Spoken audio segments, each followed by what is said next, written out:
I wish Zero hadn't lied to me in this chapter when he's telling me he's going to show stuff about his new power, and then he doesn't use any new abilities. Like, he doesn't use a single new technique. He seems to use older techniques easier, but that's not really the same thing as what he's talking about when he literally says he's using something new. Thanks a lot, Zero. But I mean, I'm still rooting for you. I still do not think that Midnight really has a chance, but at the same time, I'm just like, damn, dude, why you gotta do me like that? Like, you should be fine. But he's relatively just doing his own thing. So the chapter overall, I liked that the dynamic that Zero is still fighting Midnight, because it makes sense for once Natsu finds out where Ignia is, that he was gonna switch and go over to there.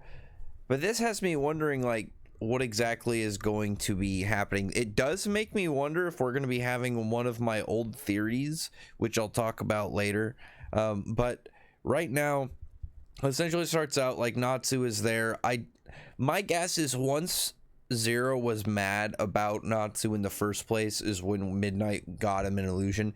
And that's one of the things I'm like, I still don't think Midnight really has this, because Midnight, it makes sense to me that when Zero is completely freaking out, like he's having a tweak moment, remembering Natsu, that he would be completely open to be caught in an illusion. I think that makes sense because the dude is not paying attention at all. He's literally just having a boiling rage moment to himself. So getting caught in an illusion and then playing into the thing that was pissing him off, I think completely makes sense of why Zero wouldn't notice it at first.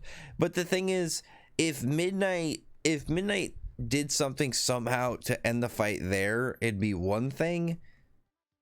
But he goes for like a melee attack, and he's essentially going and punching a Zero who is not guarding or doing anything. And we've seen that, like, Zero has taken some damage from his attacks, but he seems to just heal. And on top of that, Zero is definitely, not even close to what his full capability should be. He has one out of all of them. I know that everybody else, like, there's some form of markings or something about it, except for Damon. She doesn't seem to have anything. But the lines on Zero, I assume, are still somehow the whole ceiling links.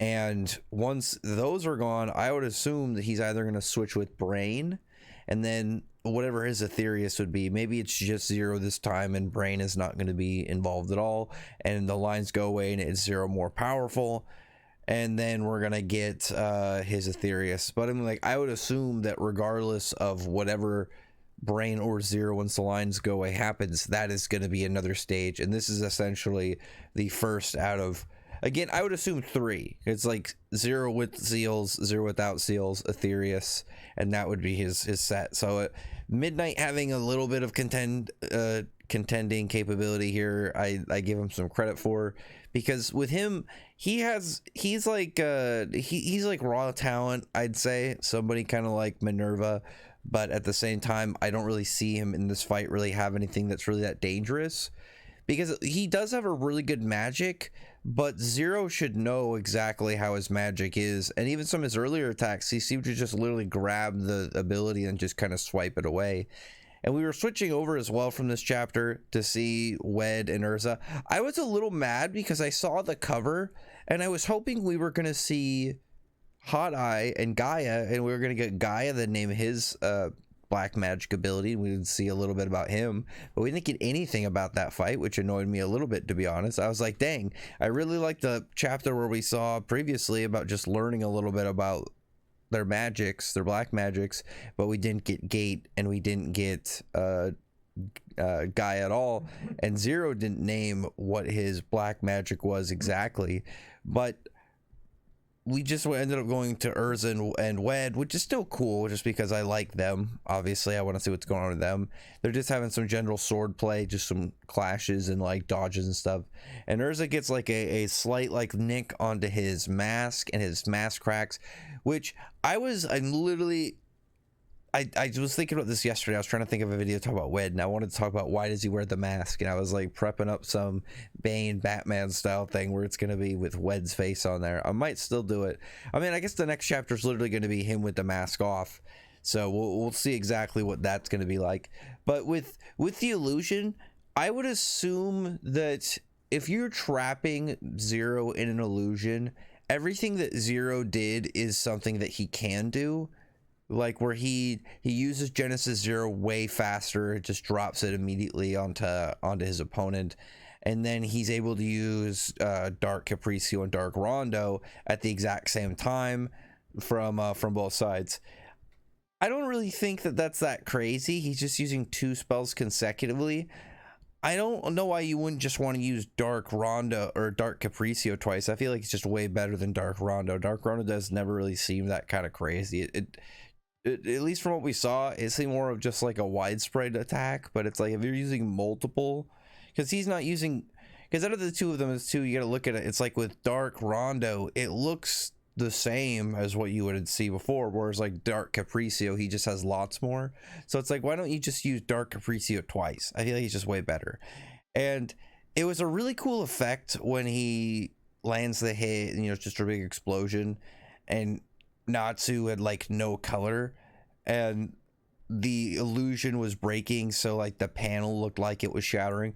I was really hoping it was going to be a new ability and we're going to find out something about his new black magic, and it was like going to be the thing for Natsu to have to overcome. For what kind of weird effect is he going to have to deal with? But it was Midnight in the Illusion, which is still cool, but I don't know. I don't see the Erasion Sace winning this. The only one out of them I think is going to have the fight later is Cobra and Blade. I think Cobra will have to come back in that fight, but it's like I just don't really see anything about the Erasion Sace side winning at the moment. I could be surprised.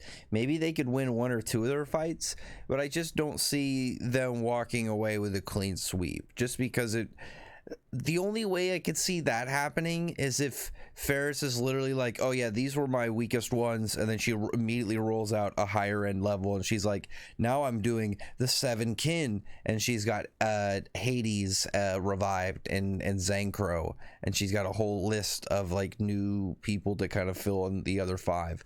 If she does that, because then at that point, if Zero and the gang for the Erasion Sace, like if they get defeated and then immediately replaced, it's like, okay, well their style is it's supposed to emphasize on them being expendable and easily replaced, because Ferris is using living magic and creating Aetherius, so it makes sense from her perspective and her as a villain if her creations are just there, she's able to just to create them, throw them at them, if they die, it's whatever, easily replaced with a new one with something else, a different approach.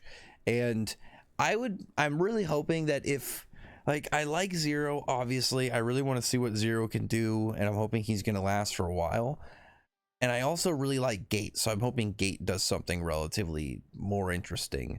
But outside of that, we have like Natsu's going over to where Urza is, and where obviously Ferris and Ignia and Wed. But Wed's mask cracks, and that's, I think, to me the most, like, the rest of the chapter read really fast, I think, just because there was a lot of cool action, just some cool fighting panels. But with this, I think the Wed mask thing, it leaves up the question, is this somebody we know of, or is there something wrong with his face? Is he like blind or horrifically burned? I personally want to go with this, because I like the idea that he maybe like at some point wanted to fight Ignia a bunch, and maybe that's why he's number 2, and he's just horrifically burned from all these times he fought him, and he's just originally was a swordsman, but he learned fire magic while competing with Ignia. Maybe Ignia invited him into the guild and taught him the ability, I don't know. But if he's because it's like, if he's somebody we know, I feel like it'd be kind of hard, just because unless he's changed his name, it's like, is he just somebody really, who is he supposed to be? He's really big. Who do we know that's really gigantic and has a sword?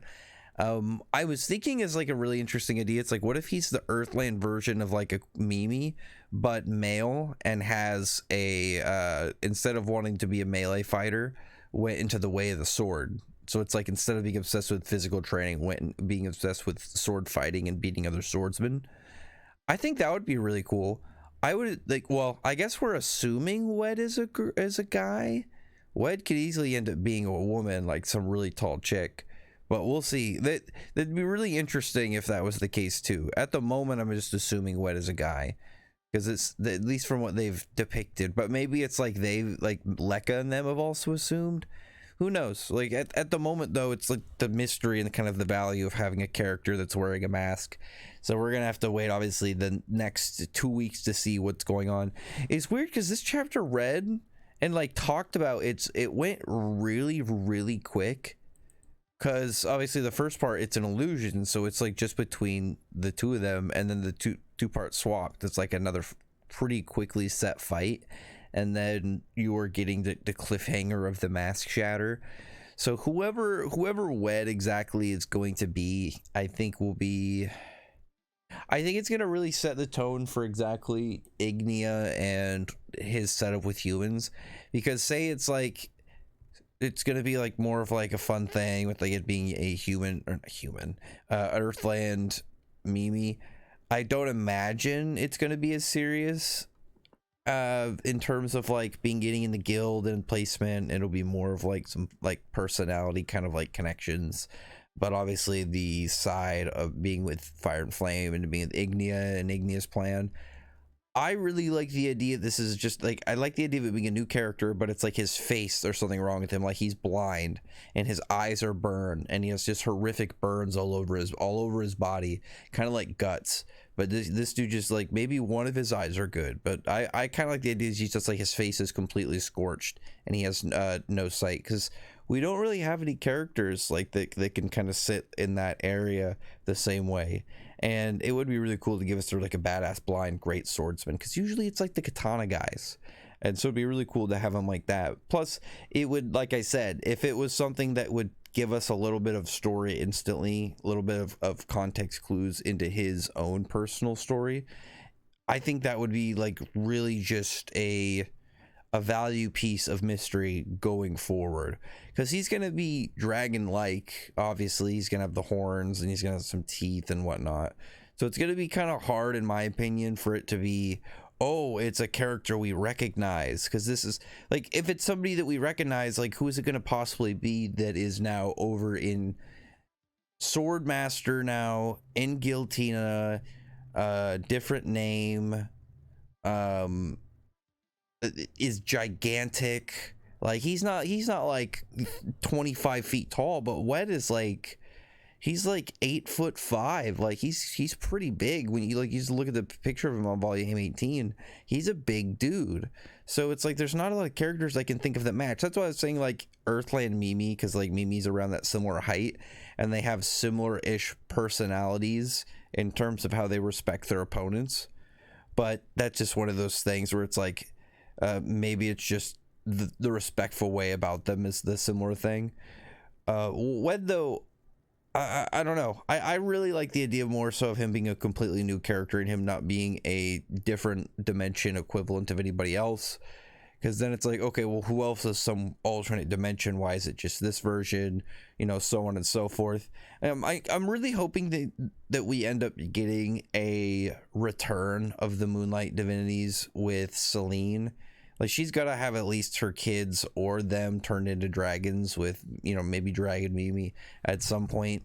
So it's like, I don't know if we should have that and human Mimi, or I keep saying human, Earthland Mimi and whatever else is going on. So I'm gonna stick right now with like it being some form of physical deformity, some form of battle wounds, because one thing about Wed that was very apparent if you looked at the details of just panels of him is anytime you could see his sword and it wasn't covered in flame and you have like a good up close view of it, you could see all these scratches and nicks and scars.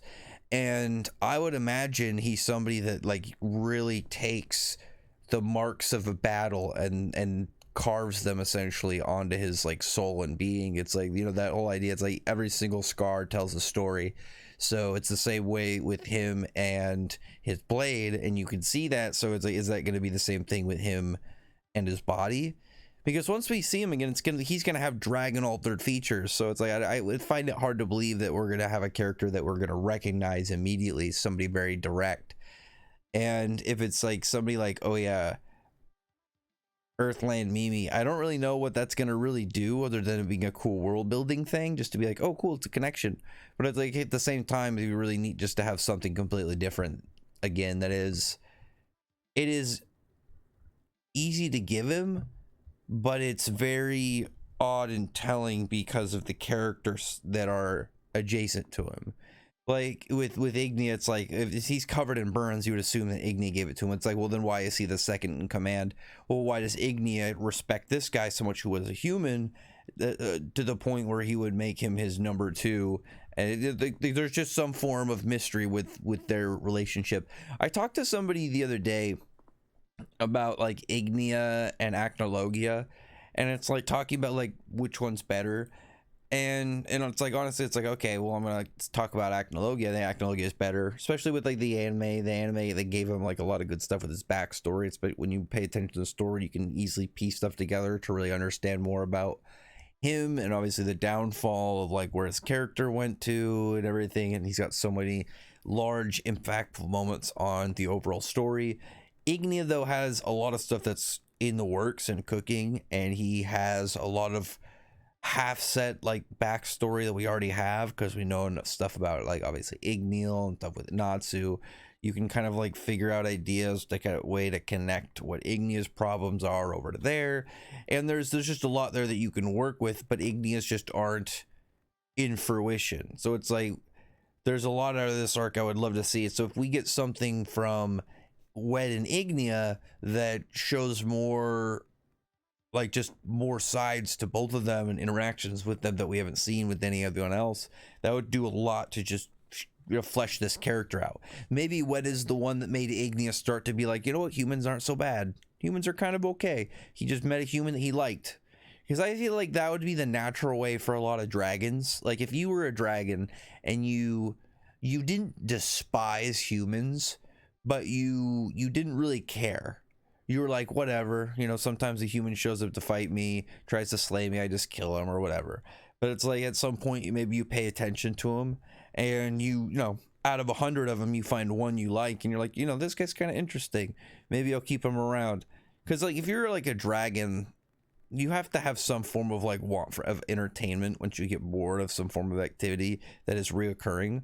You know, it's like you see in forms of fiction, like dragons will take affection for some character or some specific thing or location just because it's something that stands out to them. So maybe that's going to be the thing, because in the verse, besides dragons like having some like Mercphobia met, oh my god, I always mess up her name, Caramel, and I'm gonna have to remember her name at some point, but yeah, her.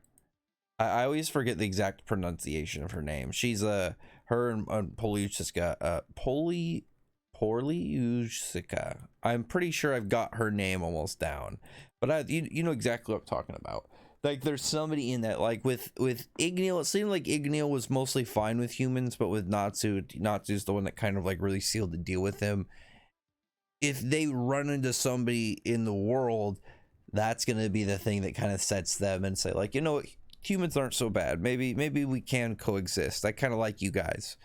So if Ignia has kind of that, but it's like humans that are on board with his plan, he's gonna find some humans that he likes through his interactions, and that's one of the things I really want to see, because I was really curious as to what exactly his crew was going to be like and why he was going to have a crew, but I figured they would be more, you know, dragons or varied, but they seem to all be human that became dragons. So why was he okay with that? So we'll see.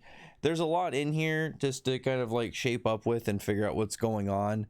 I'm super just awaiting the, oh, hang on a second. I think that phone call made me lose my train of thought. Either way, right now we're gonna figure out, and probably would assume immediately going into the next chapter. I would be so surprised if we jump to something else and we have a full chapter gap on a mask drop on a character we don't know. Oh, I think I was just talking about, I was like, right before I got a phone call, I was talking about like learning about Ignia, because that's the stuff that I think will really help Ignia's character get past stuff like where Acnologia has such large story impact Ignia having way more in-depth character, but then instead of story impact in the past, story impact in the future will be his thing. Because personally, I still believe that the reason that Ignia has multiple goals is because this way stuff that he can accomplish one goal and not accomplish the other. Because Igni's goal of wanting to bring dragons back into the world and let dragons just kind of exist out in the world again, I think he's going to accomplish in that, but I don't think he's going to accomplish his whole plan to fight Natsu to the death, burn the planet down, and turn everything to ash. That's obviously, I don't think he's going to murder everybody and then just the series is going to end with everybody dead. It's not like Natsu's not going to beat him in the end, but I think it makes sense because then it's like he defeats Ignia, but Ignia's whole want to have dragons back in the world succeeds, and so the greater force is defeated, but now the world is permanently going to be altered and it's going to be a new stage. Because Mishima has talked about doing a next gen, and I think that would be a really cool thing to do to make the verse like intriguing going into it, a continuation. Because I think it would be really fun to kind of like have like, oh, this is why Natsu and Co aren't in here. Like Natsu is busy fighting dragons, and you just kind of have every character kind of be busy with their own thing. Kind of like, you know, just he's got to be something like kind of more interesting than Naruto being locked at a desk, you know. But other than that, comment below. The chapter, like I said, I read really fast, but it was a solid one because it was really just two scenes. I did not get Guy. I'm sad.